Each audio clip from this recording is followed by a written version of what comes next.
Thank you, Tim and Melanie. That was beautiful.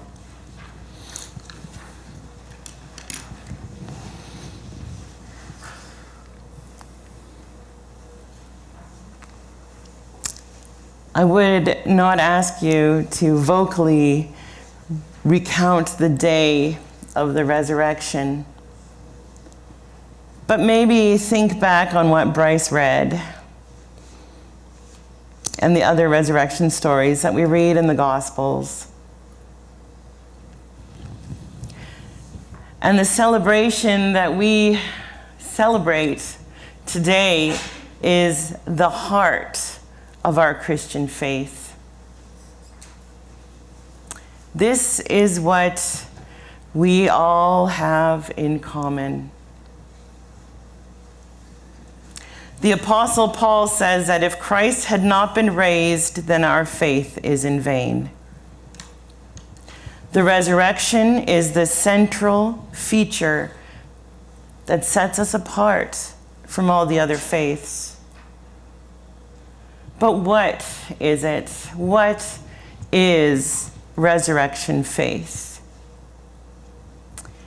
It's not just believing in the empty tomb. Matthew's gospel tells us that there was an explanation circling that the body had been stolen. It's not believing that people can be raised from the dead, because those who witnessed the little girl being raised from the dead and those who witnessed Jesus raising Lazarus from the dead, these witnesses are not described as having a resurrection faith. It's not even just believing that Jesus came back to life after he had been dead for a few days. Because later in Matthew, we read about the guards and the chief priests who actually knew what happened. The guards, in fact, were the only eyewitnesses to the resurrection. But the guards and the priests formed in a conspiracy to suppress the information. And thus, they certainly aren't examples of resurrection faith, even though they knew that Jesus had come back to life. Resurrection faith is also not about a belief about a certain concept of the resurrection.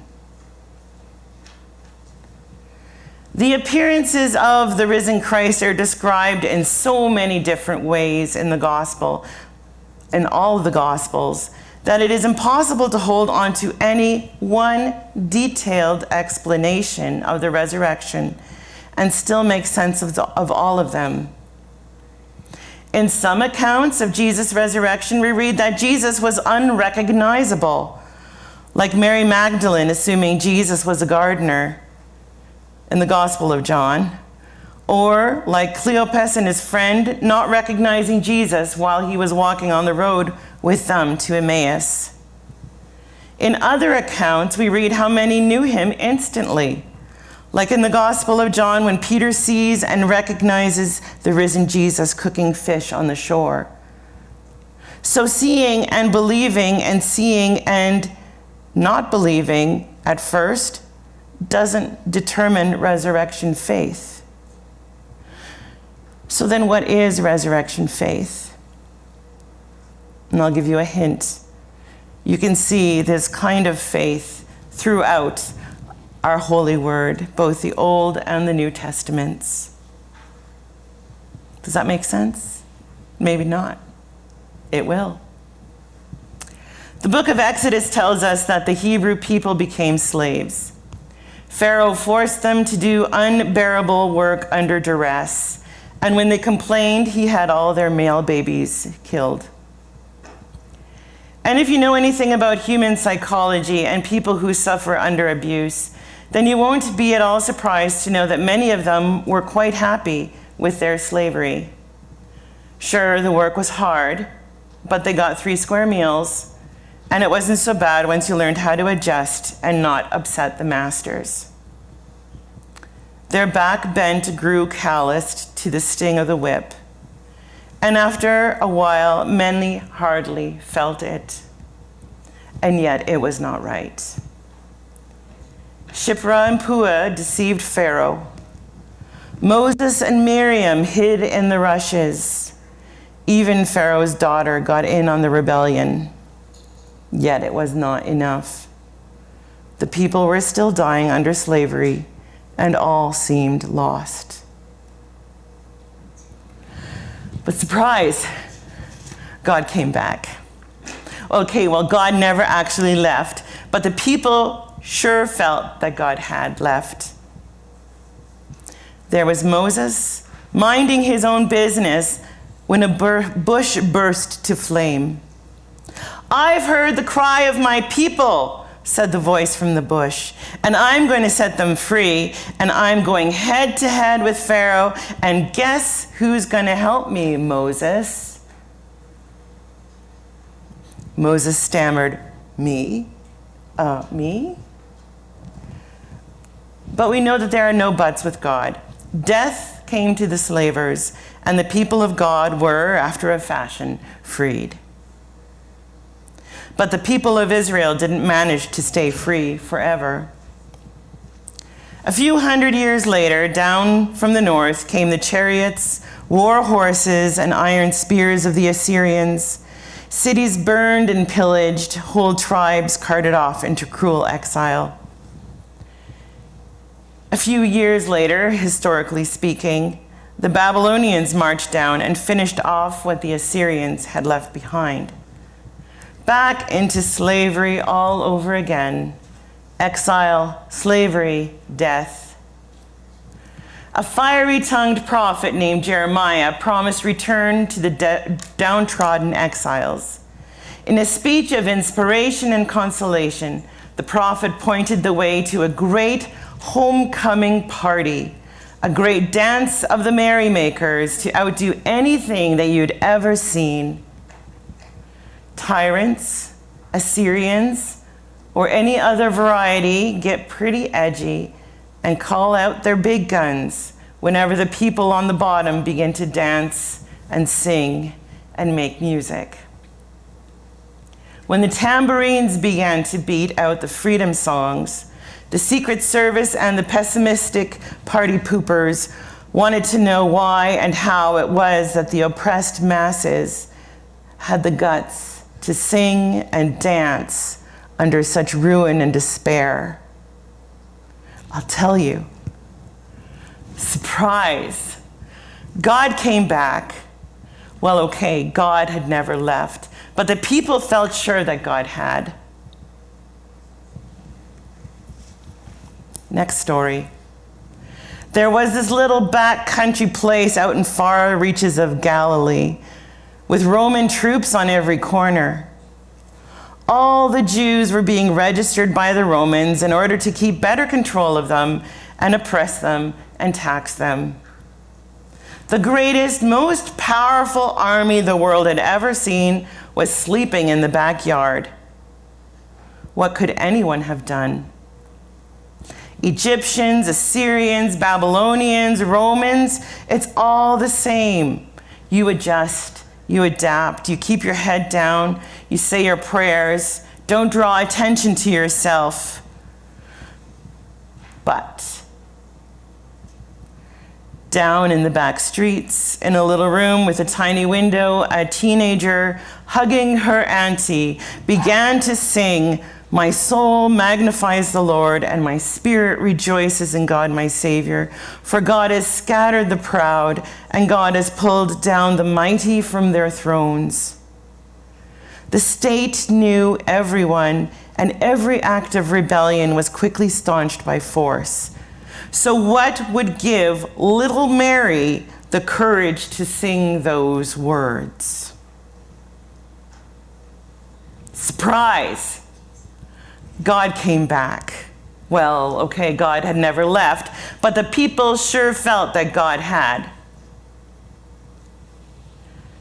Friday did not take anyone by surprise. Not anyone who knew anything about the ways of death. If you knew the way of the religious, political, economic establishment, how that worked, then you knew that Jesus was doomed from the start. He disregarded too many social conventions. He associated with the wrong people. He invited too many dirty, smelly people into the sanctuary. He blessed the lowly and put down all the stuffy, rich, religious, and political leaders. He went to too many parties with tax collectors and prostitutes, and soon he had quite a following who were eager to hear his words of life, or even just to touch the hem of his cloak. Jesus' crucifixion on Friday didn't come as any kind of surprise. Rome's peace was made by suppressing any form of rebellion or self-actualization with brutal force and fear. The people that Jesus had blessed turned against him, betrayed him, denied him, and the one who kept inviting all of us to new life found himself on the cross.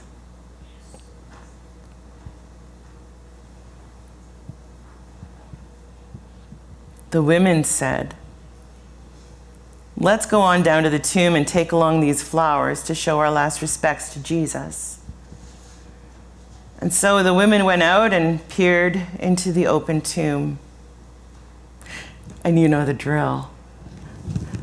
Surprise! God came back. Well, okay, God never left, but the people sure felt that God had. The joyous shouts of those women have been heard before in Shiphrah and Puah in their resistance, in Miriam's song as the sea surged back over Pharaoh's chariots, in the tambourine dances of the homecoming exiles promised to Jeremiah, in the subversive lullaby of the pregnant Mary. It has been heard before, this promise and dance and shout of joy. God comes back. What else can you do but shout it and sing it and get the goosebumps to know that God comes back? Why is it always a surprise? God always comes back. Well, okay, God has never left, but sometimes it sure feels that God has. When will we stop and take a look at what's really going on? When we do that, then we can see that God is with us even in the midst of our doubt. Then we can see that even when life is the darkest dark, sooner or later we will know again that God doesn't leave us in death, whatever that death may be. God always comes back.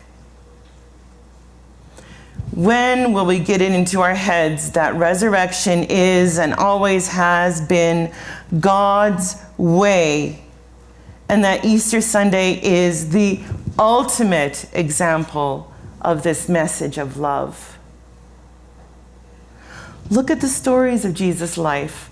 All the way through, you can see God's power of overshadowing death. Every time the slaves are freed, the exiles return, the crippled stand and walk, or blind minds are able to see new ways and new faith, or prisoners of fear break free, or the hungry are fed and the children are blessed, and all, even the worst of the worst, are welcomed back into community. God breaks those bounds of death.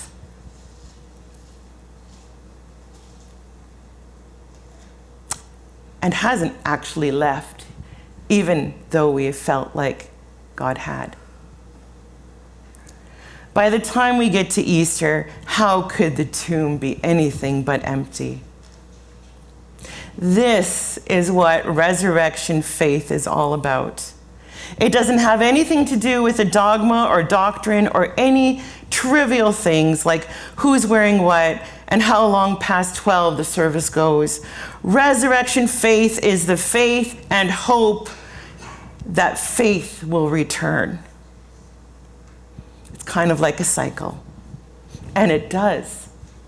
Resurrection faith is a radical trust in the God who keeps coming back when everything seems lost.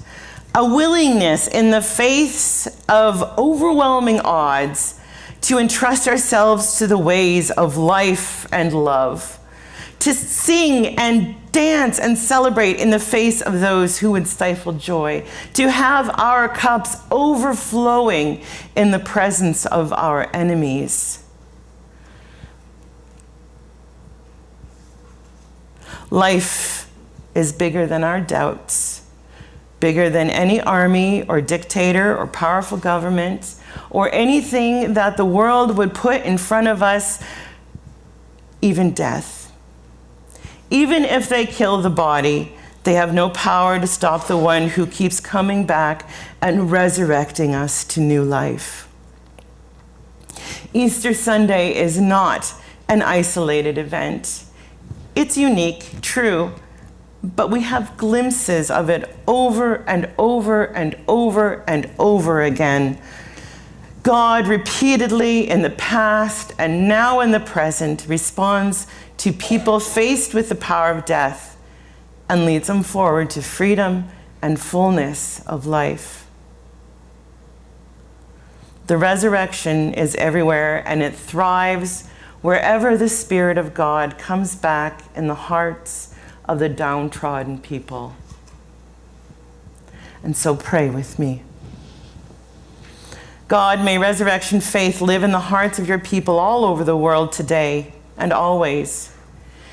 May your fresh and new presence bring peace and assurance to the wailing mothers and fathers, the children without parents, the broken and the bleeding, the angry and the vengeful victims of war all over the world. Make your presence known in flashes of joy and in resistance to death and violence and despair. May your fresh and new presence open the eyes of the war makers, those profiting from the costs of war and all its machinery. Pour your molten love over their hearts made of stone. Scour their hands with lye soap, so that what it was filthy and corrupted becomes pure again. Oh God, and for us here, with our grieving, with our worrying, with our complacency, with our doubts, and with our petty little arguments, remind us that even here with us now, there is new life bursting from within us through our singing, our kindnesses, our blessings given, and our graces received. You, God, have never left us. Every time, you are always near. You are here right now. You are new every morning. Great is your faithfulness. Amen.